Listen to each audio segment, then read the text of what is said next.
Okay, so let's go ahead and find the inverse of number 8. First thing we need to do is swap our thing. So that needs to be x now, not y. So let's go ahead and change the f of x to an x instead of a fancy y. And then we're going to have log. And then this is going to be y plus 1. Okay, there is no log value here. If we're going to do the inverse of a log or an exponential, they have to swap between each other. So the inverse of a log is going to be an exponential. Okay, so we need to change this into an exponential, but we don't have a base here. Well, you know if there is no base, if you watch the videos, that this is going to be equal to 10. So my base is 10. So now what we're going to do, when I showed you that trick, we're going to go draw a heart from the base and then goes across. So we cross the equal sign to that and then cross the equal sign again. So that means my base is going to be 10 and I'm raised up to the x power. And let's see, that's going to be equal to y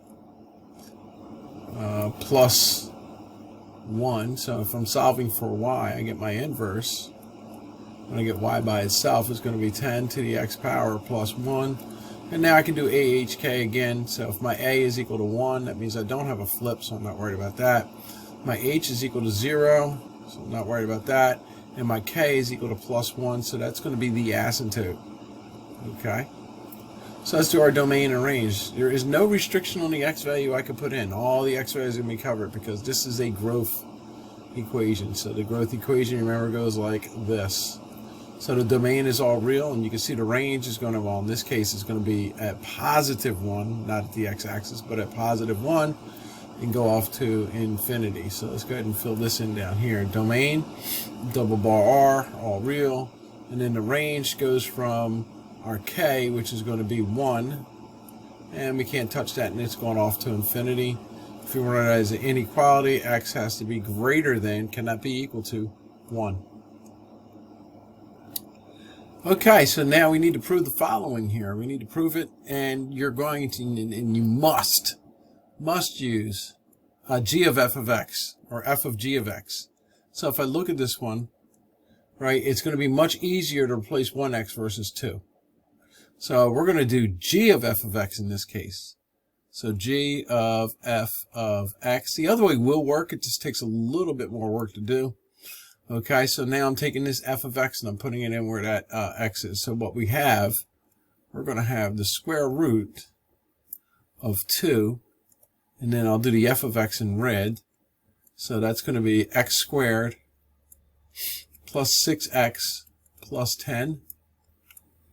Divided by 2, and also under the radicals we have a minus 1, extend this a little bit, plus 3. Now for it to be an inverse, when I simplify this, I would have just x, and that means it would be an inverse. So let's go ahead and simplify this. Multiply through, my 2's are going to cancel out, so I'm not even going to mess with those. So now if you look at this, we drop the parentheses, we're going to have x squared minus, plus 6x plus 10 minus 1. All that is underneath the radical. Plus 3. Okay, so I can simplify this and make this 9. So now I have x squared plus 6x plus 9. And now there is nothing else I can do underneath that radical. So as soon as I start seeing a square, I got to start thinking about, ooh, I got to factor this. Okay. So if I factor this, two numbers that multiply to make 9 add up to 6 are going to be, it's going to be 3. So this is going to be 3 times 3. Or I could write it as x plus 3 squared, and we're taking the square root of that. And what we have is plus 3 out here. So if I take the square root of a square and just give you that root thing back, so that's going to be x plus 3 over here. And this simplifies to x plus 6. So that is my g of f of x, and it is not an inverse because it did not simplify to just being x. So not an inverse. Ooh, make that an A. So that is not an inverse. All right. So let's go to the next page. Convert into log form. So if we're going to convert into log form, start at the base, cross the equal sign, come up, point down, and then point at the exponent over there. Okay. Yeah. So what this is going to be, it's going to be a log, because we're in exponential, so this is going to be log base 4 of y plus 2. I'm going to throw that in parentheses for good cause, is equal to x minus 5. And that's all you have to do with that one. Okay, now we need to write this into log form, but we have this e here. That e is natural log, so the base of a natural log is e. So you can see that we're going to write this as a natural log. So, starting at our base, we're going to come around and then cross the equal sign again and go to our exponent. So this is natural log, base e. Okay, I'm just writing the same thing over again. I need to make this y minus 4. So this is y minus 4 equals x plus 2. Alright, so let's come on down here and write these logs in exponential form. So once again, we're still starting at the base, which is going to be that little number 5, coming across, and then coming across again, drawing the heart.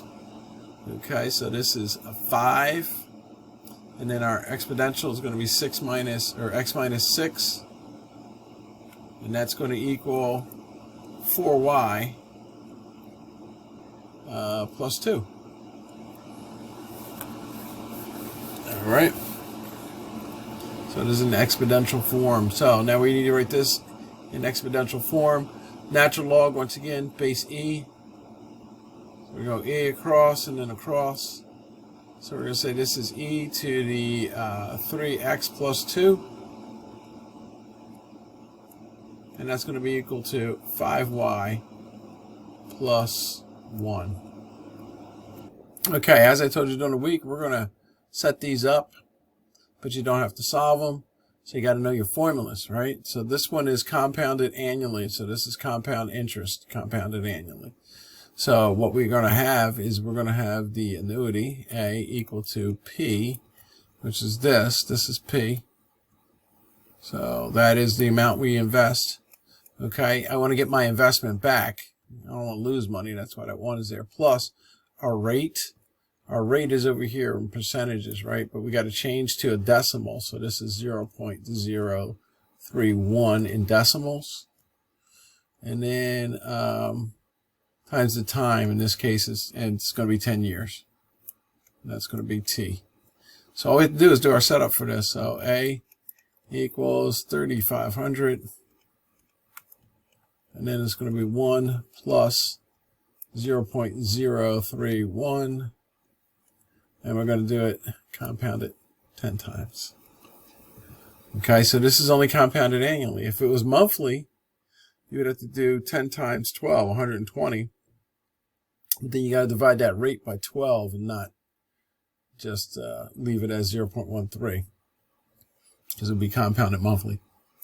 All right, let's wrap it up with this last problem. In this problem, we are compounding continuously. So our formula for continuously annuity is equal to the principal that we invest. In this case, we're going to use E because it is continuous, and then RT, rate and time. Okay? All right, so we're actually growing our money because R is positive. If we weren't, it would be negative. So the P that we have is equal to 1,000. So there's P. And then we know we're going to multiply that times E. And then we're going to take E up to the rate here. Okay, change that to a decimal again. So 0.015. 0.015.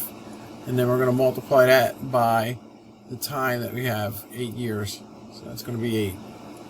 And that is our complete setup on that one. You are not required to solve. All right.